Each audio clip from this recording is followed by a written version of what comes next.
Halo, what's up guys? Saya Devi. Hari ini kita akan membahas kisah nyata Lisa Holm, seorang gadis berusia 17 tahun yang cerdas dan penyayang. Seorang wanita muda yang sedang mengembangkan sayapnya dan memasuki dunia yang lebih besar. Namun kemudian, ia menghilang entah kemana tanpa musuh dan berada di lokasi yang aman. Tetapi, apa yang terjadi dengan Lisa? Di mana dia menghilang? Jadi, mari kita bahas. Check it out guys.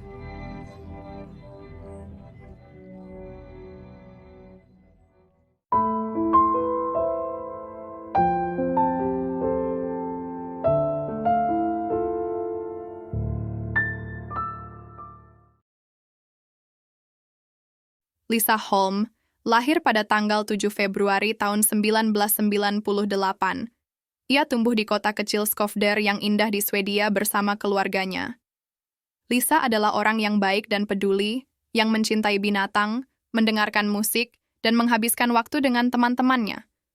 Ibu Lisa, Lena Holm, menggambarkan putrinya sebagai gadis yang luar biasa.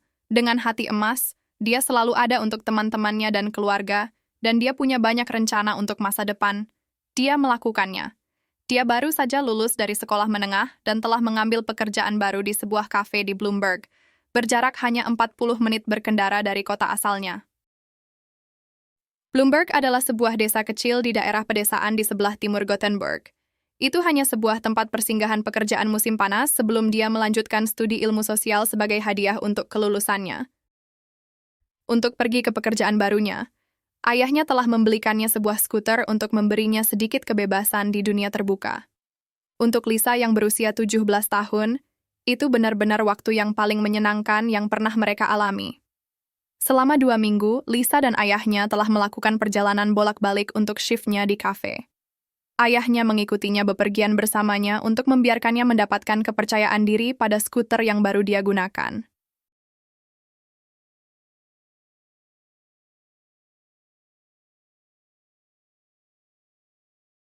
Pada hari Minggu, tanggal 7 Juni tahun 2015, Lisa berangkat kerja sendirian untuk pertama kalinya.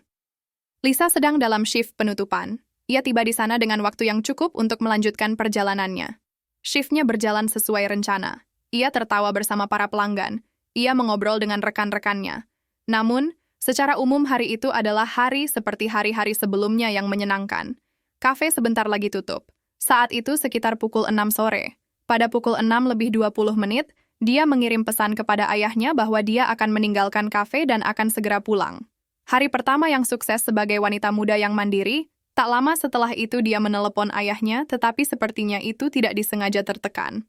Ayahnya bisa mendengar ceria suara-suara dari rekan kerja putrinya. Ini positif, dia senang, tidak ada yang aneh. Tetapi, tanpa sepengetahuan ayah Lisa, ini akan menjadi saat terakhirnya dia mendengar suaranya. Perjalanan dari kafe ke rumah Lisa seharusnya memakan waktu sekitar 40 hingga 45 menit. Tetapi pada pukul 7:30 malam, dia masih belum kembali ke rumah orang tuanya. Mereka mencoba meneleponnya, tetapi berulang kali langsung masuk ke pesan suara. Mereka menjadi semakin cemas, jadi ayahnya melaju di sepanjang rute yang diambilnya. Dia memeriksa setiap selokan pinggir jalan, takut dia mengalami kecelakaan, namun tidak ada tanda-tandanya sama sekali. Ketika dia tiba di kafe dan melihat skuter putrinya di luar, dia merasa sangat lega. Tetapi tidak lama, saat dia semakin dekat, dia melihat kunci skuter putrinya masih tergantung di kunci kontak. Kelegaan itu dengan serta-merta digantikan dengan ketakutan yang merayap. Lisa adalah orang yang bijaksana.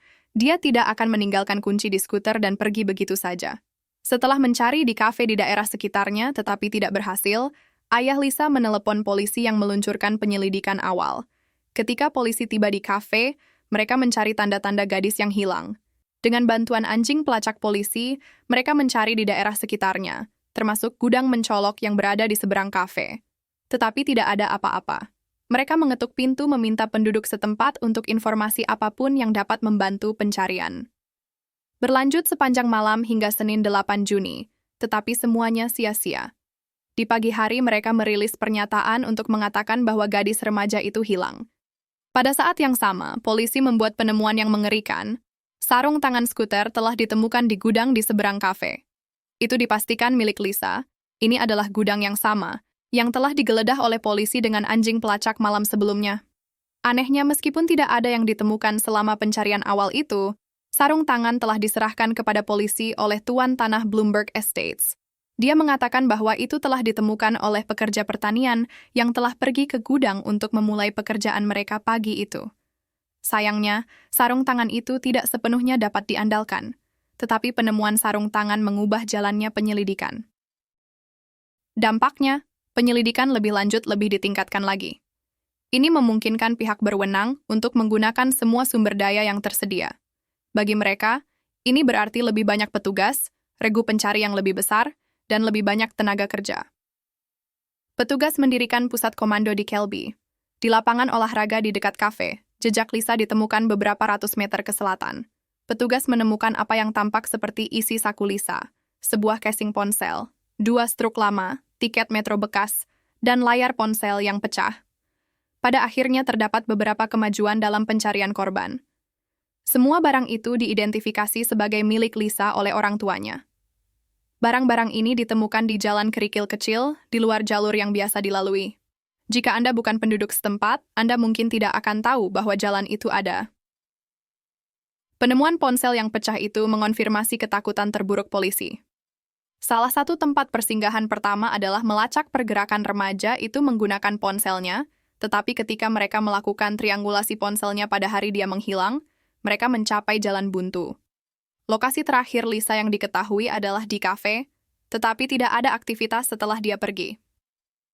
Hal ini memberitahu penyelidik bahwa dia mungkin telah disuruh mematikan ponselnya atau yang lebih mengkhawatirkan, ponselnya diambil darinya sehingga dapat dihancurkan yang telah membuat layar ponsel itu pecah. Menemukan benda-benda tersebut, mereka khawatir akan kemungkinan terburuk. Keluarga, teman, dan 2 rekannya diwawancarai, tetapi tidak ada petunjuk baru yang ditemukan. Lisa hanyalah seorang gadis berusia 17 tahun biasa dari kota kecil. Tidak ada seorang pun yang terpikir ada orang jahat untuk melakukan hal buruk padanya. Keesokan harinya, Selasa, tanggal 9 Juni, bukti-bukti tambahan ditemukan, SIM dan kunci rumah, tetapi Lisa tetap tidak ada dan tidak ada petunjuk di mana dia berada. Tim pencari mengosongkan sumur mineral, menyisir gedung-gedung, dan menerobos lahan pertanian. Semua itu dengan harapan menemukan sesuatu yang dapat mengarahkan mereka ke arah yang benar. Akan tetapi, waktu terus berjalan. Peluang seseorang untuk dipulangkan dengan selamat semakin berkurang seiring berjalannya waktu. Sementara, hilangnya Lisa telah menjadi sorotan media paling utama di negara tersebut. Masyarakat merasa heran karena kasus seperti ini sangat jarang terjadi. Pada hari Rabu tanggal 10 Juni, setelah konferensi pers, hampir 1.000 orang datang dari seluruh Swedia untuk memberikan bantuan. Lonjakan hingga hari itu, kasus pencarian Lisa adalah yang terbesar yang pernah terjadi di Swedia dengan tenaga kerja tambahan. Tim pencari mulai kembali ke tempat-tempat yang sudah mereka cari. Salah satu tempat ini adalah gudang. Selama pencarian gudang lainnya, penyelidik menemukan salah satu anting-anting Lisa di dekat pintu masuk. Polisi menyempitkan gudang dan tim forensik didatangkan untuk mendapatkan informasi sebanyak mungkin. Mereka menemukan beberapa materi biologis, yaitu kotoran manusia. Ini diyakini benar-benar milik orang yang bertanggung jawab atas hilangnya Lisa. Karena adrenalin yang tinggi selama masa penculikan, mungkin ada keinginan untuk mengosongkan isi perut. Mereka berspekulasi bahwa siapapun yang mengambil Lisa mengalami adrenalin ini. Sementara penyelidik forensik menyelidiki gudang, area pencarian berkembang menjadi radius 5 km di sekitar kafe, termasuk pertanian dan tempat tinggal di dekatnya. Pencarian sukarelawan mencapai sebuah properti bernama Martorp Farm yang terletak beberapa kilometer dari kafe. Sementara mereka berada di sana, 2 pria muncul di dalam mobil. Mereka mengklaim bahwa pertanian tersebut sudah diperiksa, dan mereka akan membuang-buang waktu mereka. Tetapi ada sesuatu yang tidak beres. Para relawan curiga. Mereka memutuskan melaporkan kejadian itu ke polisi.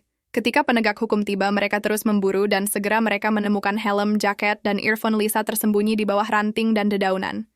Di dekatnya ada trailer kayu tua atau gudang kerja yang sepertinya baru saja diakses. Rumput panjang yang mengarah ke sana seperti rata atau didorong ke bawah. Saat mereka masuk, terdapat bau busuk yang sangat menusuk hidung. Tak salah lagi, mungkin jasad korban ada di sana. Di dalam, ada bangku dan loker seperti ruang ganti tua. Loker ditutup kecuali satu yang penuh dengan pakaian lama. Mereka kemudian membuka setiap loker tetapi mereka tidak menemukan apapun. Mereka kemudian melihat lebih dekat loker yang penuh dengan pakaian di ruang sempit. Di loker yang sempit itu mereka menyadari, di balik tumpukan pakaian itu mereka telah menemukan tubuh Lisa dijejalkan ke dalam loker. Tidak lagi bernapas, dia hanya setengah berpakaian, dan lehernya terjerat tali, lakban menutupi mulut dan hidungnya. Pemandangan itu sangat tragis dan memilukan. Pada hari Jumat, tanggal 12 Juni, polisi menyerbu rumah di Martorp Farm. Mereka menangkap seorang pria berusia 25 tahun, Aivaras Bilevicius, saudara laki-lakinya, Nerijus Bilevicius, dan istrinya. Mereka bertiga berasal dari Lithuania. Mereka bertiga bekerja sebagai para buruh di pertanian Martorp Farm, dan juga di lumbung dekat kafe. Rumah mereka mengarah langsung ke jalan berkerikil. Barang-barang milik Lisa yang ditemukan, itu berada di antara pertanian dan gudang. Mereka semua menyangkal keterlibatan apapun dalam kasus Lisa, dan mereka membuat alibi untuk satu sama lain. Gudang itu diperiksa sekali lagi di tengah meningkatnya kritik bahwa polisi tidak cukup teliti. Gudang ini bukan hanya satu ruang terbuka lebar, ada beberapa ruangan termasuk kantor dan ruang pemerahan. Kantor itu memiliki jendela besar dengan pemandangan yang jelas ke seluruh kafe. Dari sana siapapun dapat melihat pelayan muda masuk dan keluar melayani pelanggan. Di kantor itu ada bukti pemuasan diri sendiri. Di dekat jendela ada noda air mani. Setelah noda ini diuji untuk DNA, ditemukan kecocokan positif dengan milik Nerijus Bilevicius. Rekan kerja Lisa di kafe, kemudian ingat pernah melihat kedua saudara laki-laki itu menatap mereka dari jendela di ruang pemerahan. Ada pipa yang mencuat dari dinding dengan tali di atasnya, ini kemudian dinyatakan positif DNA Lisa. Disinilah dia diperkirakan telah mengambil napas terakhirnya. Polisi sekarang menyatukan garis waktu yang mengerikan itu. Ketika Lisa hendak naik ke skuternya, kemungkinan besar tersangka mencengkeramnya, menyeretnya ke gudang untuk membungkamnya. Dia menggunakan lakban kemudian menggantungnya dari pipa di ruang pemerahan. Serangan itu kemungkinan besar bermotif pelecehan seksual. Meskipun otopsi menyatakan bahwa Lisa tidak mengalami pelecehan, cairan mani ditemukan di semua pakaiannya dan di gudang.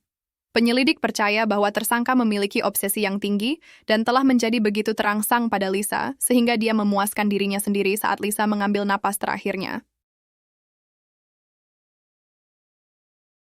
Dia kemudian membawa tubuhnya ke trailer di pertanian Martorp Farm dan memasukkannya ke dalam loker, membuang barang-barangnya di sepanjang jalan. Itu adalah serangan yang sangat biadab dan tidak manusiawi, tetapi mereka masih saja mengelak. Tetapi karena banyak bukti kuat dan keterangan mereka selalu berubah, pada akhirnya mereka mengatakan yang sebenarnya. Aivaras Bilevicius mengakui bahwa saudaranya telah bertindak aneh pada malam hilangnya Lisa. Pergi keluar dan kemudian memasukkan pakaiannya yang kotor ke dalam mesin cuci. Saat dia kembali, saudaranya telah memintanya untuk memberikan alibi palsu. Ketika polisi datang untuk menanyai mereka, dia mengatakan bahwa polisi pasti akan menyalahkan orang non-nasional atas kejahatan tersebut dan mereka semua akan ditangkap. Namun alasan sebenarnya adalah bahwa kakaknya sendiri telah melakukan kejahatan itu. Tetapi sekarang, polisi memiliki bukti kuat. DNA Nerijus Bilevicius ada di seluruh tempat kejadian perkara. Begitu juga di pakaian Lisa, dan dia tidak punya alibi saat Lisa menghilang.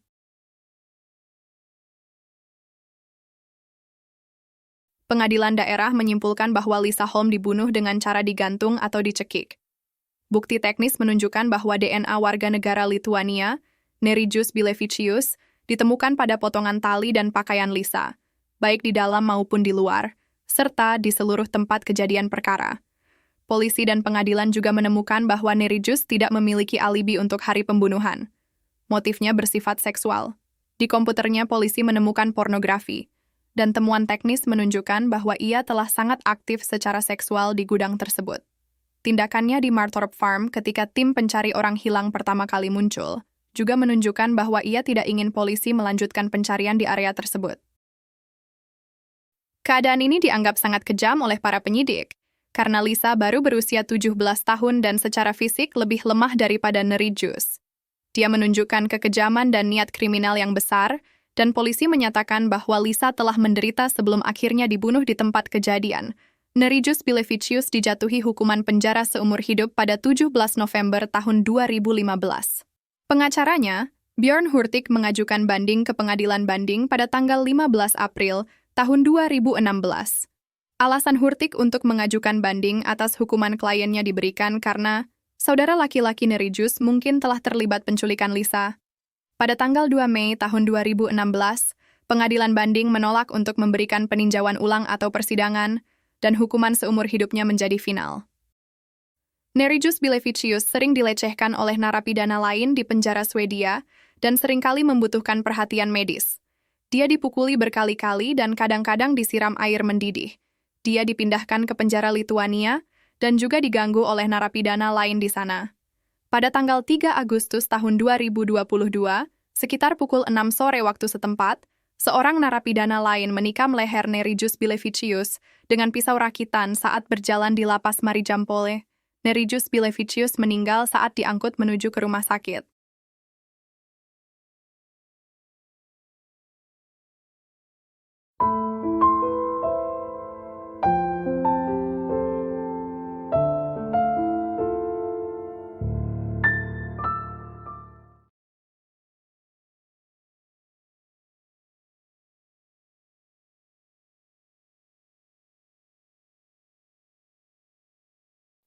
Demikianlah guys, kisah tragis yang dialami Lisa Holm dari Swedia, gadis muda dan baik hati, namun harus mengalami peristiwa tragis dan memilukan.